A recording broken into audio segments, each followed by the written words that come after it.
hospitality. Chinese people are very good people. So the hospitality, the experience, the places of interest that we have visited, culture, and we'll definitely be able to sell China.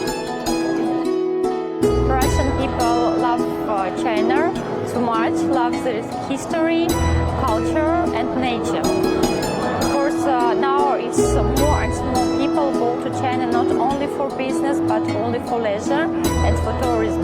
So China is extremely attractive because it offers so much of diversity.